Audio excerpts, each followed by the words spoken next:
আমরা ভারতীয় জনতা পার্টি থেকে প্রথম থেকে অভিযোগ করে আসছি যে আবাস প্রকল্প নিয়ে, কেন্দ্রীয় সরকারের আবাস প্রকল্প নিয়ে মাথা থেকে পা অব্দি এই সরকার দুর্নীতি করে যাচ্ছে। বার বলে আসছি স্বজন পোষণ এবং যারা প্রাপক নয় তাদেরকে ঘর পাইয়ে দেওয়া, এবং অরিজিনালি যাদের নাম এসছে তাদের নাম কেটে দিয়ে যাদের ঘর বাড়ি আছে তাদেরকে ঘর দিয়ে দিচ্ছে, তাদের টাকা পাইয়ে দেওয়া হচ্ছে। শুধু তাই না, নিজেদের দলের নেতা কর্মীরা, শুধু তাদের বাড়ির লোক, নেতা কর্মী, এরাই শুধুমাত্র এই টাকাটা পাচ্ছে।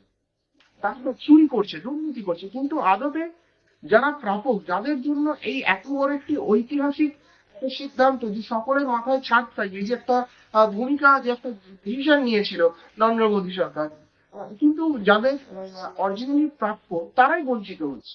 এখান থেকে দেখা যাচ্ছে পঞ্চায়েত প্রধান, তার নামে ঘর এসছে, তার হচ্ছে পাকা বাড়ি আছে।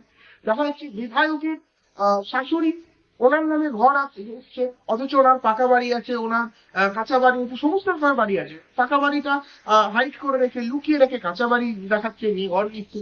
মাথা থেকে পা অব্দি দুর্নীতিতে ভরে গেছে। এতে আদতে সাধারণ মানুষ বঞ্চিত হচ্ছে। এইভাবে যে ঘরের যে ব্যাপার যেটা আছে, যে প্রত্যেকটা যাদের ঘর নেই, যাদের মাথার ছাদ নেই, তাদের যে স্বপ্ন পূরণের যে একটা স্বপ্ন প্রধানমন্ত্রী যে দেখেছে, এইভাবে যদি সাধারণ মানুষকে তাদের স্বপ্নের যে ঘর, তাদের যে একটি মিনিমাম মাথা গোঁজার যে ঠাঁই, সেখান থেকে তাদের বঞ্চিত করছে, অর্থাৎ সাধারণ মানুষকে তাদের হকের জায়গা থেকে বঞ্চিত করছে, এবং বঞ্চিত করে যাদের আছে তাদেরকে যেন তেলা মাথায় তেল দেওয়া, এরকম একটি ঘটনা করছে তৃণমূল সরকার। শুধুমাত্র নিজেদের নেতাকর্মী এবং তাদের বাড়ির লোকেদের পকেট ভরাবার জন্য এইরকম একটি চরম নিকৃষ্ট মানের দুর্নীতি চালিয়ে যাচ্ছে। এর থেকে অবিলম্বে আমরা চাই যে যারা সঠিক প্রাপক তারা যেন অবিলম্বে তাদের ঘরগুলো পান, এবং এর জন্য ভিডিও থেকে ডিএম প্রত্যেকের কাছে আমরা ডেপুটেশন দিচ্ছি, এবং আগামী দিনে বৃহত্তর থেকে বৃহত্তর আন্দোলনে ডাকও দিতে পারি আমরা। ডিএম থেকে শুরু করে ভিডিওটা তারা অবিলম্বে যাচাই করে দেখুক কে অরিজিনালি প্রাপক, আর কার নামে যে ঘর এসেছে তার আদতেও সেটা পাওয়ার যোগ্য কিনা।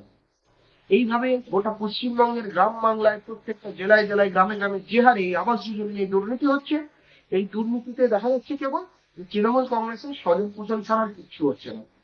তাই যারা চেয়ারে বসে আছেন, যারা সরকারে আছেন, সরকারি কর্মীদের কাছে আমরা এখনো অব্দি অনুরোধ জানাচ্ছি, আইন কানুন মেনে যারা প্রাপক তাদেরকেই এই গর্বিনী দিন।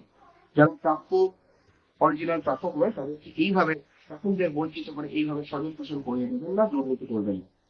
শান্তরূপে বিজেপি মুখপাত্র।